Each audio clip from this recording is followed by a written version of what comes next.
Hi, everyone, and welcome to my very first podcast of Anna's Angels. I'm your host, Libby Caranci, and I want to thank you for being here today.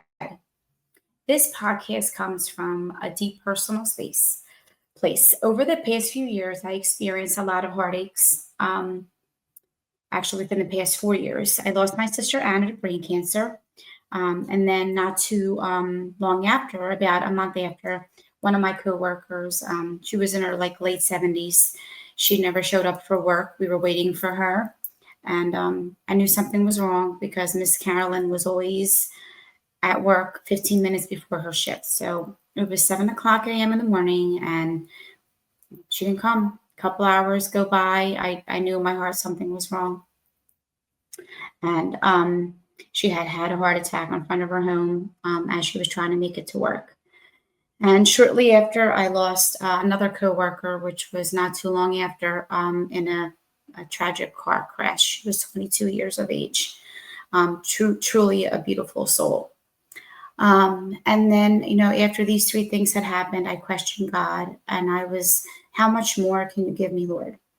I know in my heart of hearts, I'm a good, giving person. My family's wonderful. And why all these burdens? And the grief just kept piling on and questioning the Lord and questioning my faith. We're an Italian family devoted to the church, the Lord, the Blessed Mother, the whole 9 yards. And it was hard for me. And maybe about another year later, my dear father-in-law, healthy as could be. We loved him. He was just like a wonderful force on this earth. And he just suddenly died it was on my daughter's birthday, which that just, I think, totally killed my soul. My daughter would have been 20, and we were waiting for him to come over that evening for dinner. We get a call around lunchtime from my husband saying that dad had died. They woke up, they found him in the bathroom, and they think it was a heart attack. So all these things that happened in my life, it was just like one thing after another. And I'm like, why, God? Like, why are you doing this?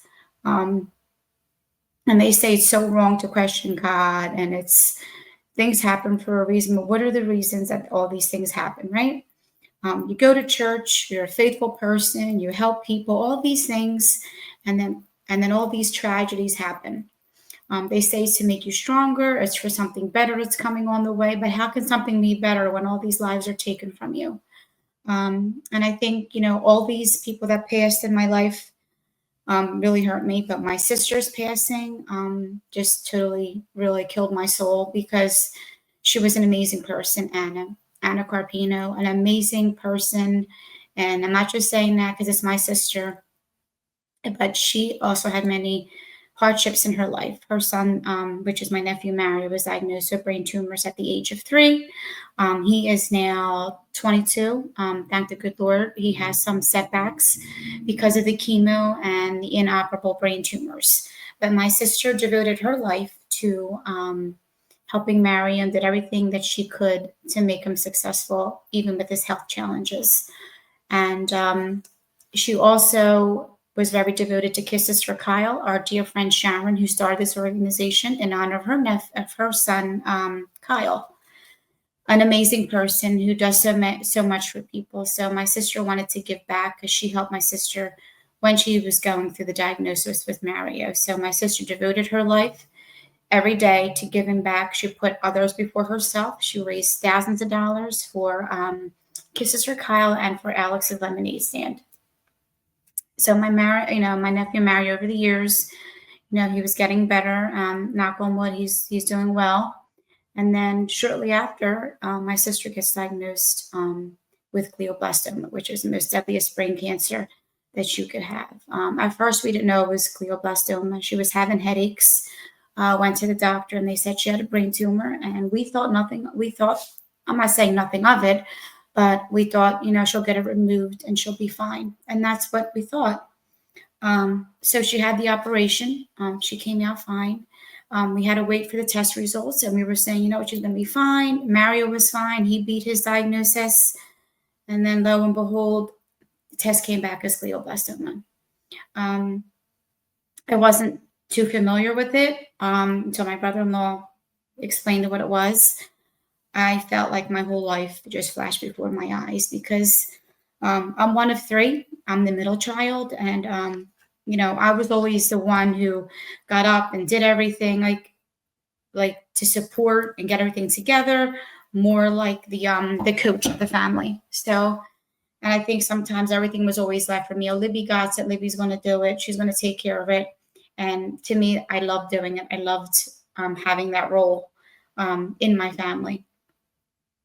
But until I'm the one who had to explain to my parents, how do I tell my mom and my dad that my sister doesn't have too much time? And how do we tell her sons?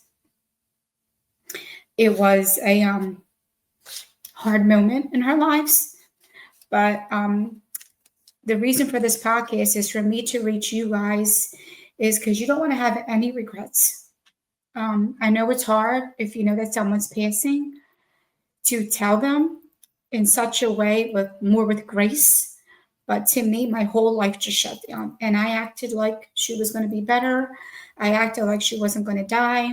I didn't tell my mom, because how do I tell my mom that her daughter's going to die? How do you do this? So I said, Mom, she'll be okay. We have to pray. And that's how we left it. So my reason for me being here is to help you, because you don't want to have any regrets. Like I said, you have to be honest, and you have to let that person know everything, like how you feel, like talk to them about anything, everything. Is there anything that they want to tell you, or they want to tell their kids? Again, I wish I would have had a conversation, maybe asking her, is there anything you want to do, or anywhere you want to go? All those things that I just put away because I couldn't accept it. And it's 4 years later, and it still rests in the back of my mind. So I want to be there for you guys. I want to give you as much advice. I want to be your support. I want to share my stories, how I dealt with it after, how am I dealing with it now. Facing reality, even though you're heavy, you have a heavy heart. So I hope that I could be of help to you. My sister Anne, like I said, she was a beautiful soul. She was devoted to Jesus. Her favorite saint was Padre Pio. Every day she would get up after her brain surgery, the second brain surgery, which confined her to a wheelchair. And she wasn't supposed to get up out of it. And she was like, you know what? I have to get up.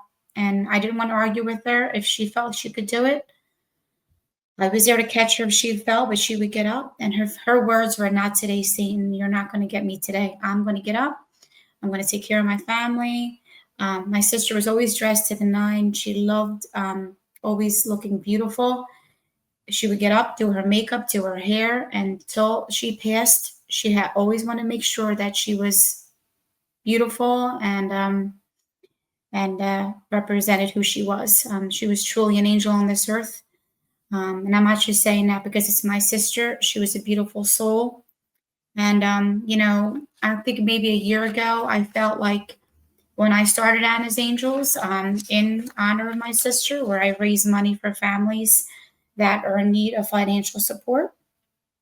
I do have a Facebook page, Anna's Angels, if you would like to visit. And it's where I do a raffle each week or every other week, and the monies raised go towards a family in need. I also started the Anna Carpino Brain Tumor Scholarship, which I do every year starting in May. And that goes to 2 graduating seniors from a high school that's pursuing a college career.